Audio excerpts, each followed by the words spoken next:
Day 645, Sunday, May 18th. 2 Kings 25:23-26, Jeremiah 47-16, and Jeremiah 41. 2 Kings 25:23-26, NKJV. Now when all the captains of the armies, they and their men, heard that the king of Babylon had made Gedaliah governor, they came to Gedaliah at Mizpah, Ishmael the son of Nethaniah, Johanan the son of Kareah, Seraiah the son of Tanhumeth the Netophathite, and Jazaniah the son of a Maachathite, they and their men.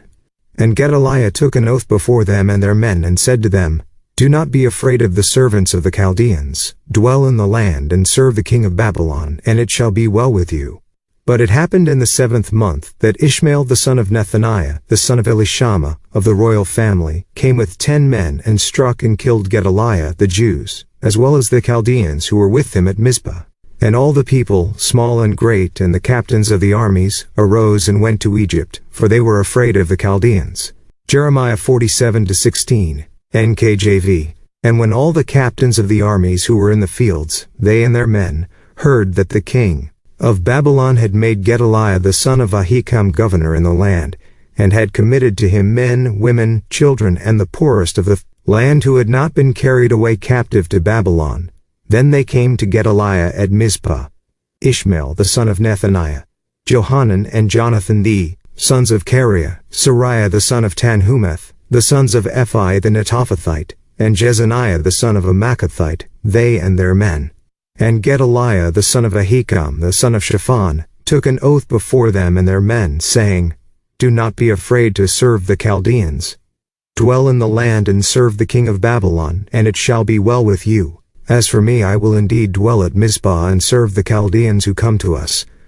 But you, gather wine in summer, fruit and oil, put them in your vessels, and dwell in your cities that you have taken. Likewise, when all the Jews who were in Moab among the Ammonites in Edom and who were in all the countries heard that the king of Babylon had left a remnant of Judah, and that he had set over them Gedaliah, the son of Ahikam, the son of Shaphan, then all the Jews returned out of all places where they had been driven, and came to the land of Judah to Gedaliah at Mizpah, and gathered wine and summer fruit in abundance. Moreover, Johanan the son of Kareah, and all the captains of the forces that were in the fields, came to Gedaliah at Mizpah, and said to him, Do you certainly know that Baalis the king of the Ammonites has sent Ishmael the son of Nethaniah to murder you? But Gedaliah the son of Ahikam did not believe them.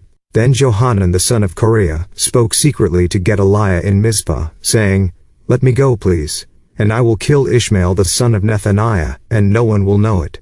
Why should he murder you, so that all the Jews who are gathered to you would be scattered, and the remnant in Judah perish? But Gedaliah the son of Ahikam said to Johanan the son of Kareah, You shall not do this thing, for you speak falsely concerning Ishmael. Jeremiah 41:1-18, NKJV.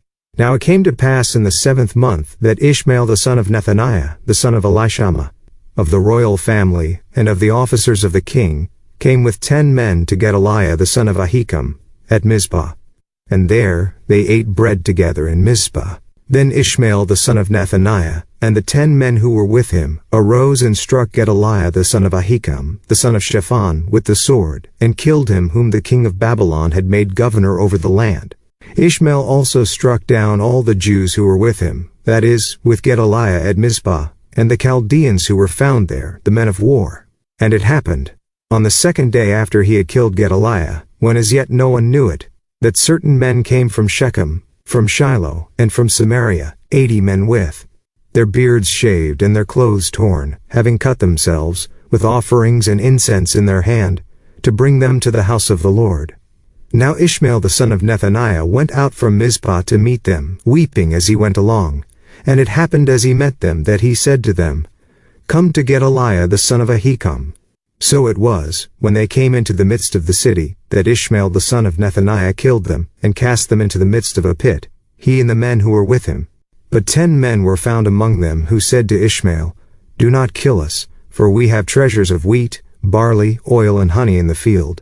So he desisted, and did not kill them among their brethren.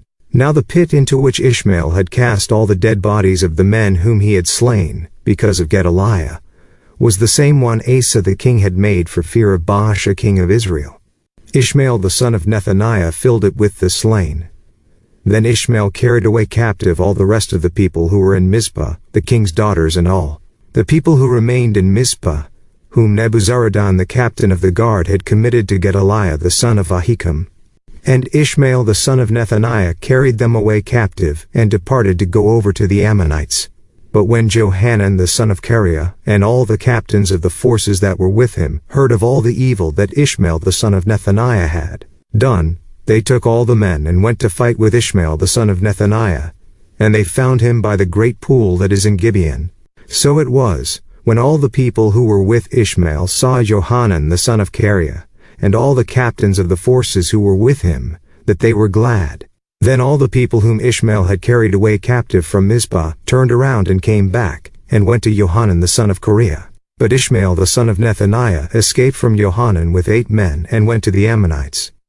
Then Johanan the son of Kareah, and all the captains of the forces that were with him, took from Mizpah all the rest of the people whom he had recovered from Ishmael the son of Nethaniah, after he had murdered Gedaliah the son of Ahikam, the mighty men of war, and the women and the children and the eunuchs, whom he had brought back from Gibeon.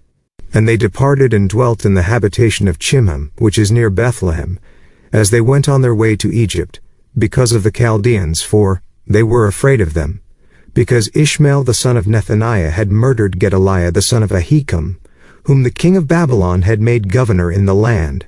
Daily Deep Dive, the UCG reading plan states, not all Judean soldiers were exiled to Babylon. Some would have escaped with King Zedekiah, while others manned fortresses throughout Judah. These army commanders had formed a resistance movement against the Babylonians, and now came to Mizpah to meet the new Babylon-appointed Jewish governor, Gedaliah. With reference to one of the commanders, Jazaniah or Jezaniah, 2 Kings 2:5-23, Jeremiah 48. Biblical historian Walter Kaiser makes this observation: in the ruins of Mizpah, if Tel and Nasbe is ancient Mizpah, a seal was found with this inscription, belonging to Jazaniah, servant of the king, A History of Israel, 1988 pp 406. The Harper Study Bible notes on Jeremiah 40:11-14, there was rest in Judah under Gedaliah, who was capable and prudent. Jews who had been dispersed all over Palestine returned to Judah, and came under the care and control of Gedaliah. Some degree of prosperity came, inasmuch as they gathered a goodly supply of wine and summer fruits, but a dark cloud hung over the infant state under Gedaliah. Baalis king of the Ammonites wanted to destroy Gedaliah. He employed Ishmael, a Jew of royal stock, to settle in Gedaliah's territory in order to slay the governor. Johanan, a friend of Gedaliah, tried to warn him about the plot, offering to kill Ishmael. But Gedaliah, a peaceful and honorable man, refused the offer, and maintained his friend was speaking lies about Ishmael.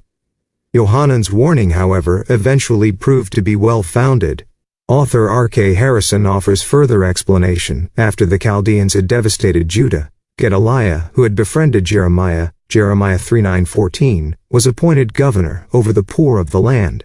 Remnants of the old royal house who had managed to escape to Egypt regarded him as a collaborationist, however, and Ishmael, a descendant of the royal Hebrew line, slew Gedaliah at Mizpah while he was endeavoring to resettle the scattered populace. Old Testament Times, 1970 p. 253. The 10 men involved in the plot v2 should not be thought of as being alone, for they may have brought a retinue of attendants with them. Expositor's Bible Commentary, note on 41:2-3. The year of the assassination of Gedaliah, it should be pointed out, is not given, only the month, the 7th month of Tishri, September-October. The murder of the governor could have taken place as soon as 3 months after the fall of Jerusalem, in 586 billion c. Others associate the third deportation of 582 BC, of 745 Judeans, see Jeremiah 5:2-30, with this rebellion. Ishmael's act was especially despicable since it took place during a banquet. Nelson Study Bible, note on 41:1-2. Moreover, it is a sad reflection on Ishmael and his collaborators, that in a time of utter devastation of his homeland and people, he would not only assassinate a decent leader, but would also try to destroy the tiny remnant of poor people living there. He even kills a group of 80 men on a pilgrimage to the temple from Shechem, Shiloh, and Samaria. These were probably Jews who, during the Babylonian invasion, had taken refuge in what was now Samaritan territory. It may be that they did not know that the temple was destroyed, although as they were in mourning, it is also possible that they did know but considered the temple ruins as holy, just as Jews now consider the western wall of the temple to be. These 80 men were mourning for the destroyed temple, as well as for the ruined city cf. 16:647-5-4837. They had even gashed themselves, a relapse into heathen custom forbidden in Deuteronomy 14:1. Expositors note on verses 4-5, demonstrating the corruption of Jewish religious practice at this time. Ishmael then tries to take a group of captives into Ammon. Notice that among them are the king's daughters, verse 10, showing that all of Zedekiah's children were not killed. He still had at least 2 surviving daughters. The number is not specified. With Yohanan's forces in pursuit, Ishmael gives up his captives and manages to escape into Ammon.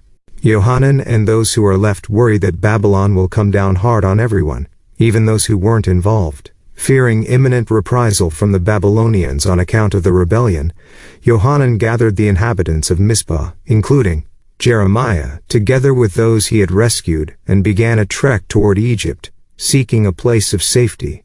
Egypt was the only country in the region that was free from Babylonian control. Nelson Study Bible. Note on Jeremiah 4:1-16-18. We see how vulnerable people become when the government that structured their lives is torn from them. First their king and his government, then the governor put over them by Babylon. They are fearful, anxious for security, and therefore vulnerable to self-seeking ambitious men who are eager to seize the leadership. It was a true test of whether they would trust God and his true servant, or the men who seemed to offer security in a frightful time. They camped near Bethlehem. We'll see more about what they decide to do in our next reading. End.